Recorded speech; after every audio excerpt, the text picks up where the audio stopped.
Warriors, the prophecies begin. Book 1, Into the Wild. Chapter 1. It was very dark. Rusty could sense something was near. The young tomcat's eyes opened wide as he scanned the dense undergrowth. This place was unfamiliar, but a strange sense drew him onward, deeper into the shadows. His stomach growled, reminding him of his hunger. He opened his jaws slightly to let the warm smells of the forest reach his scent glands on the roof of his mouth. Musty odors of leaf mold mingled with tempting aroma of a small furry creature. Suddenly, a flash of gray raced past him. Rusty stopped still, listening. It was hiding in the leaves less than 2 tail lengths away. Rusty knew it was a mouse. He could feel the rapid pulsing of a tiny heart deep within his ear fur. He swallowed, stifling stifling his mumbling stomach. Soon his hunger would be satisfied. Slowly he lowered his body into position, crouching for the attack. He was downwind of the mouse. He knew it was not aware of him. With one final check on his prey's position, Rusty pushed back hard on his haunches and sprang, kicking up leaves on the forest floor as he rose. The mouse dived for cover, heading towards a hole in the ground, but Rusty was already on top of it. He scooped it into the air, hooking the helpless creature with his thorn-sharp claws, flinging it up in a high arc onto the leaf-covered ground. The mouse landed dazed but alive. He tried to run, but Rusty snatched up again. He tossed the mouse once more, this time a little farther away. The mouse managed to scramble a few paces before Rusty caught up with it. Suddenly, a noise roared nearby. Rusty looked around, and as he did so, the mouse was able to pull away from his claws. When Rusty turned back, he saw it dart into the darkness among the tangled roots of a tree. Angry, Rusty gave up the hunt. He spun around, his green eyes glaring, intent on searching out the noise that had caused him his kill. The sound rattled on, becoming familiar. Rusty blinked open his eyes. The forest had disappeared. He was inside a hot and airless kitchen, curled up in his bed. Moonlight filtered through the window, casting shadows on the smooth, hard floor. The noise had been the rattle of hard, dry pellets of food as they were tipped into his dish. Rusty had been dreaming. Lifting his head, he rested his chin on the side of his bed. His collar rubbed comfortably around his neck. In his dream, he had felt fresh air ruffling the software where his collar usually pinched. Rusty rolled onto his back, savoring the dream for a few more moments. He could still smell a mouse. It was the first time since a full moon that he had had the dream. Every time the mouse had escaped his grasp, he licked his lips. From his bed, he could smell the bland odor of his food. His owners always refilled his dish before they went to bed. The dusty smell chased away the warm sense of his dream, but the hunger rumbled on in his stomach. So Rusty stretched the sleep out of his limbs and padded across the kitchen floor to his dinner. The food felt dry and tasteless on his tongue. Rusty reluctantly swallowed one more mouthful. Then he turned away from the food dish and pushed his way out through the cat flap, hoping that the smell of the garden would bring back the feelings from his dream. Outside, the moon was bright. It was raining lightly. Rusty stalked down the tidy garden, following the starlit gravel, feeling the stones cold and sharp beneath his paws. He made his dirt beneath a long bush with glossy green leaves and heavy purple flowers. Their sickly sweet scent cloyed the damp air around him, and he curled his lip to drive the smell out of his nostrils. Afterward, Rusty settled down on top of one of the posts in the fence that marked the limits of his garden. It was a favorite spot of his, as he could see right into the neighboring gardens as well as into the dense green forest on the other side of the garden fence. The rain had stopped. Behind him, the close-cropped lawn was bathed in moonlight. Beyond his fence, the woods were full of shadows. Rusty stretched his head forward to take a sniff of the damp air. His skin was warm and dry under his thick coat, but he could feel the weight of the raindrops that sparkled on his ginger fur. He heard his owners giving him one last call from the back door. If he went to him now, they would greet him with gentle words and caresses and welcome onto their bed, where he would curl, purring warmly in the crook of her bent knee. But this time Rusty ignored his owner's voices and turned his gaze back to the forest. The crisp smell of the woods had grown fresher after rain. Suddenly the fur on his spine prickled. Was something moving out there? Was something watching him?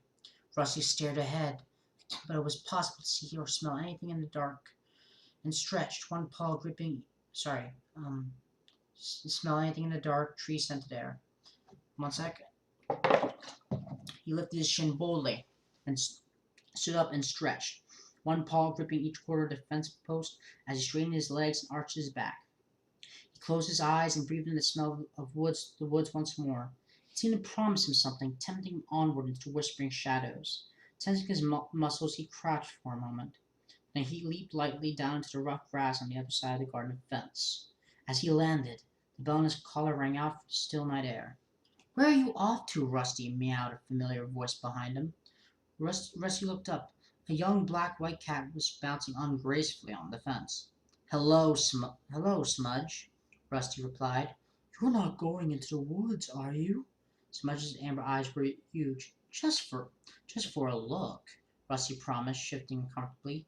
"You wouldn't get me in there. It's dangerous." Smudge wrinkled his black nose with distaste. "Henry said he went into the woods once." The cat lifted his head and gestured his nose over the rows of fence toward the garden where Henry lived. "That fat old tabby never went into the woods," Rusty scoffed. "He's hardly been beyond his own garden since a trip to the vet. All he wants to do is eat and sleep." "No, really, he caught a robin there," Smudge insisted. "Well, if he did, then it was before the vet. Now he complains about the birds because they disturb his dozing."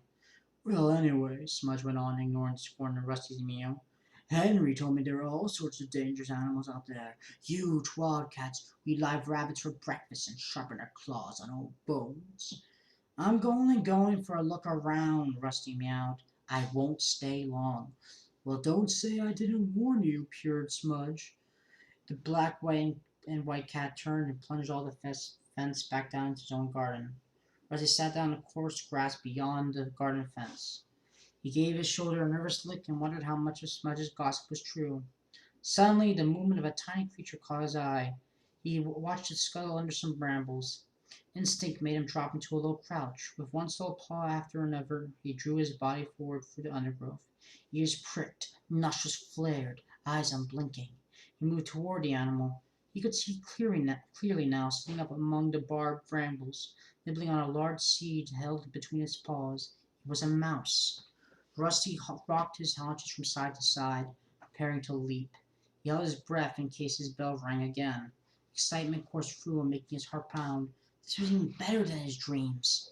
Then a sudden noise of cracking twigs and crunching leaves made him jump. His bell jangled treacherously, and the mouse darted away into the thickest tangle of the bramble bush. Rusty stood very still and looked around. He could see the white tip of a red bushy tail trailing through crumpled tall ferns ahead. He smelled a strong, strange scent. Definitely a meat eater, but neither cat nor dog. Distracted, Rusty forgot about the mouse and watched the red tail curiously. He wanted a better look. All of Rusty's senses trained ahead as he prowled forward. Then he detected another noise. It came from behind, but sounded muted and distant. He scrolled his ears backwards to hear it better. Paw steps, he wondered. But he kept his eyes fixed on the strange red fur ahead and continued to creep onward. It was only when a faint rustling behind him became a loud and fast approaching leaf crackled and Rusty realized he was in danger. The creature hit him like an explosion, and Rusty was thrown sideways to a clump of nettles. Twisting and yowling, he tried to throw off the attacker that fastened itself to his back. It was gripping him with incredibly sharp claws. Rusty could feel spiked teeth prickling at his neck. He writhed, and squirmed from whisker to tail, but he couldn't free himself. For a second, he felt helpless. But then he froze. Thinking fast, he flipped over onto his back. He knew instinctively how dangerous it was to expose his soft belly, but it was his only chance. He was lucky. The ploy seemed to work. He heard a hoof beneath him as the breath was knocked out of his attacker. Thrashing fiercely, Rusty managed to wriggle free. Without looking back, he sprinted toward his home. Behind him, a rush of paw steps toward him told Rusty his attacker was giving chase. Even though the pain from his scratches stung beneath his fur, Rusty decided he would rather return and fight than himself be jumped on again. He skidded to a stop, spun around, and faced his pursuer. It was another kitten, with a thick coat of shaggy gray fur, strong legs, and a broad face. In a heartbeat, Rusty smelled it was a Tom, and sensed the power and surged underneath the soft coat. The kitten crashed into Rusty at full pelt. Taken by surprise by Rusty's turnabout, it fell back into a dazed heap.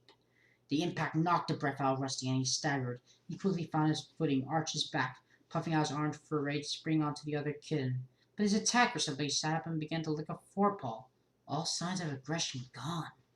Rusty felt strangely disappointed. Every part of him was tense, ready for battle. Hi there, kitty pet, meowed the gray Tom cheerily. You put up quite a fight for a tame kitty. Rusty remained on tiptoe for a second, wondering whether to attack anyway. Then he remembered the strength he had felt in his kitten's paws when he pinned him to the ground. He dropped onto his pads, loosened his muscles, and let his spine unbend. And I'll fight you again if I have to, he growled. I'm Graypaw, by the way, the Grey Kitten went on, ignoring Rusty's fret. I'm trained to be a ThunderClan warrior. While Rusty remained silent. He didn't understand what this gray what's was meowing about, but he sensed the fret had passed. His confusion by leaning down to lick his ruffled chest. What's a kitty pet like you doing out in the woods? Don't you know it's dangerous? Asked Graypaw. If you're the most dangerous thing the woods has to offer, then I think I can handle it, Rusty bluffed. Grandpa looked at him for a moment, narrowing his big yellow eyes. Oh, I'm far from the most dangerous. If I were even half a warrior, I would have given an intruder like you some real wounds to think about. Rusty felt a thrill of fear at these ominous rude words. What did this cat mean by intruder? Anyway, meowed Graypaw, using his sharp teeth to tug a clump of grass from between his claws. I didn't think it was worth hurting you. You're obviously not one of the other clans. Other clans? Rusty echoed, confused. Graypaw let out an impatient hiss. You must have heard of the four warrior clans that hunt around here. I belong to ThunderClan. The other clans try to steal prey from our territory, especially ShadowClan. They're so fierce they would have ripped you to shreds. No questions asked. Graypaw paused to spit angrily and continued. They come to take our prey that's rightfully ours. It's the job of the ThunderClan warriors to keep them out of our territory. When I finish my training, I'll be so dangerous I'll have the other clans shaking their flea-bitten skins. They won't dare come near us then. Rusty narrowed his eyes. This must be one of the wildcats Smudge warned him about, living rough in the woods, hunting and fighting each other for every last scrap of food. Yet Rusty didn't feel scared. In fact, it was hard not to admire this confident kitten. So you're not a warrior yet? He asked. Why? Did you think I was? Grandpa purred proudly. Then he shook his wide furry head. I won't be a real warrior for ages. I have to go through training first. Kids have to be 6 months old before they even begin training. Tonight's my first night out as an apprentice. Why don't you find yourself an owner with a nice cozy house instead? Your life would be much easier, Rusty meowed. There are plenty of housefolk who take in like you. All you have to do is sit where they can see you and look hungry for a couple of days, and then they'll feed me pellets that look like rabbit droppings and soft slop, Graypaw interrupted. No way. I can't think of anything worse than being a kitty pet. Nothing but two-leg toys. Eating stuff that doesn't look like food, making dirt in a box of gravel, sticking their nose outside only when the two legs allowed them. That's no life. Out here it's wild and it's free. We come and go as we please. He finished his speech with a proud spit, then meowed mischievously. Until you taste a fresh killed mouse, you haven't lived. Have you ever tasted mouse? No, Rusty admitted a little defensively. Not yet. I guess you'll never understand. Graypaw sighed. You weren't born wild. It makes a big difference. You need to be born with war blood in your veins or to feel the wind in your whiskers. Kitties born to two-legged nest could never feel the same way. Rusty remembered the way he had felt in his dream. That's not true, he meowed indignantly. Graypaw did not reply, saying stiffened mid-lick. One paw still raised and sniffed the air. I smell cats from my clan, he hissed. You should go. They wouldn't be pleased to find you hunting in our territory. Rusty looked around, wondering how Graypaw knew any cat was approaching. He could smell anything different on the leaf-scented breeze, but his first saw on the end at the note of urgency in Graypaw's voice. Quick! Hissed Graypaw. Run! Rusty prepared to spring into the bushes, not knowing which way was safe to jump. He was too late. A voice meowed behind him, firm and menacing. What's going on here? Rusty turned to see a large gray cat strolling majestically out down the roof. She was magnificent. Right here streaked her muzzle and an ugly scar paint part of her fur across her shoulders, but her smooth gray coat shone like silver in the moonlight. Blue Star! Besides, Greypaw crouched and down and narrowed his eyes. He crouched even lower when a second cat, handsome golden tabby, followed the gray cat to the clearing. You shouldn't be so near two-leg place, Greypaw, growled the golden tabby angrily, narrowing his green eyes. I know, Lionheart. I'm sorry. Greypaw looked down at his paws. Rusty copied Greypaw and crouched low to the floor, his ears twitching nervously. These cats had an air strength he'd never seen in any of his garden friends. Maybe what so much of warned about was true. Who is this? Asked the she-cat. Rusty flinched as he turned his gaze on him. Her piercing blue eyes made him feel more vulnerable. He's no threat, meowed Greypaw quickly. He's not another clan warrior, just a two-leg pet from beyond the territories. Just a two-leg pet! The words inflamed Rusty, but he held his tongue. The warning look in Blue Star's stare told him that he observed the anger in his eyes, and he looked away. This is Blue Star. She's the leader of my clan, Greypaw hissed to Rusty under his breath.